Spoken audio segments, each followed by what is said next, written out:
I bought that land the minute I hung up my uniform for good 28 acres of dry grass, scrubby oaks, and a view so wide you could finally breathe, really breathe after a lifetime spent crawling under Humvees or sleeping on dirt in places where the stars didn't care if you lived or died. I thought if I could just find some quiet patch things back together, maybe I'd remember what peace felt like. I wanted something nobody could ever take from me, you know? A place where I didn't have to ask permission to paint a mailbox or fix a fence or just let the wildflowers grow. Funny thing is, that was the dream, and for 2 years it was real.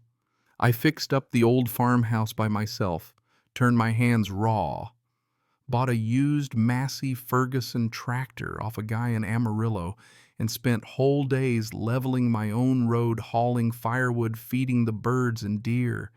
That tractor, she wasn't just a machine, she was the symbol of everything I'd fought for, earned by sweat, paid for with time and proof, maybe that freedom's got a rhythm all its own.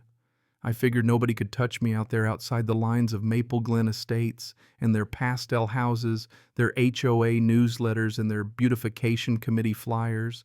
Hell, I wasn't even in their zip code, but trouble, it turns out, doesn't care about boundaries. It started slow, like a joke, HOA letters showing up in my mailbox, folded glossy things full of friendly guidelines and community expectations. At first, I just tossed them. Then came Karen Whitaker, the queen bee herself. She rolled up in her white SUV one morning, sunglasses like armor, a clipboard clutched like a shield. She called out like she owned the place, said something about my red tractor being an eyesore and how I might consider moving it so it wouldn't ruin the aesthetic for people driving into Maple Glen. I just tightened the strap on my seed bag and told her this wasn't her neighborhood and that tractor was staying right where I needed it. She left all offended tires spitting gravel. I figured that was the end of it. Yeah, I was wrong. Next came the letters, no stamps, just stuffed in my box like threats, talk of visual standards, warnings about non-compliance. I laughed out loud. Called the county just to double-check my land, my rules not 1 inch under Maple Glen's thumb. Legally, Karen and her army of clipboard commandos had nothing. Still, something about it stuck with me like the itch you get before a storm. That's when things got weird. A drone buzzing overhead, snapping photos of my tractor from every angle, hovering like a digital hornet.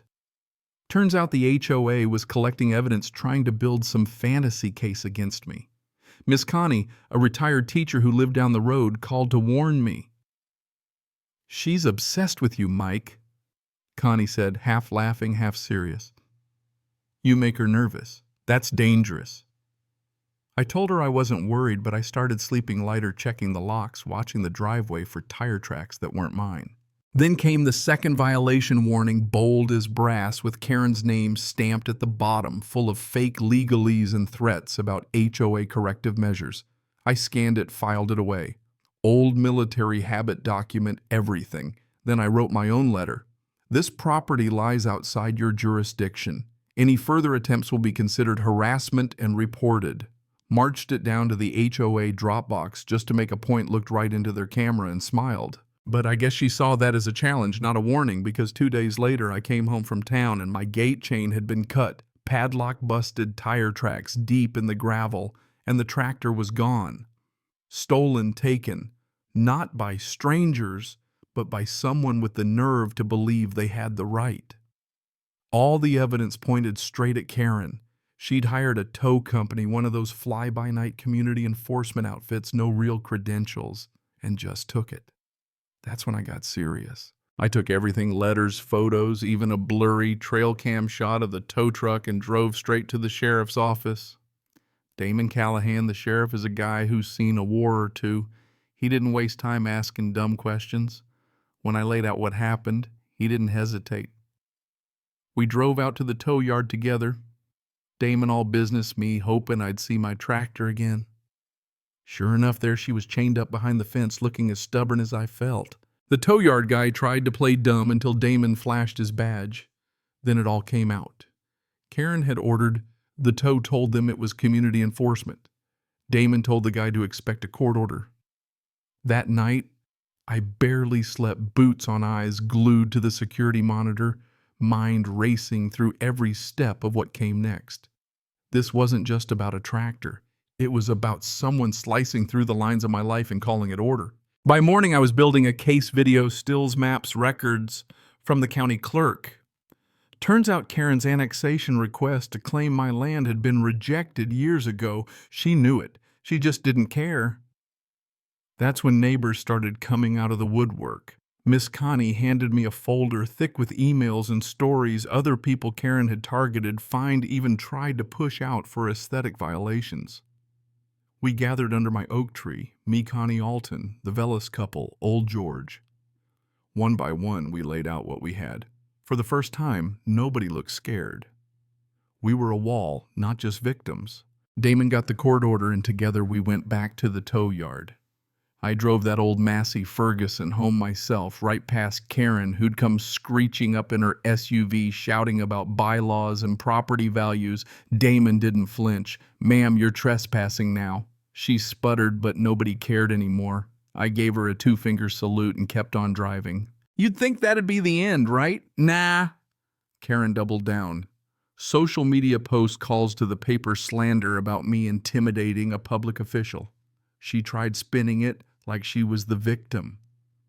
But the evidence was all ours now, audio from the day she lied to the tow company, internal emails from the HOA.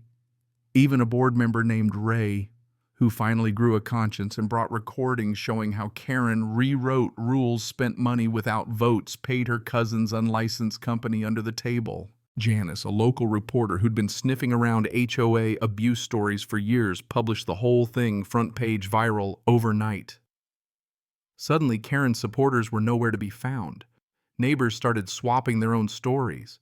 Turns out she'd made a habit of bullying anyone who didn't bend the knee. Soon the DA was looking into her for criminal trespass, misuse of funds, unlawful property seizure. HOA members started a petition. Within a week, Karen was out, stripped of her title, disgraced her kingdom, turned to dust. A retired librarian named Marcia took over as interim president, invited me to help untangle the mess. We found forged documents, illegal fines, contracts, signed without a single vote. We took it all to court, not for money, but to fix the system, to keep it from happening to anyone else. And you know what? It worked. Policies changed, amendments suspended, the state took notice and called me to testify at a reform hearing.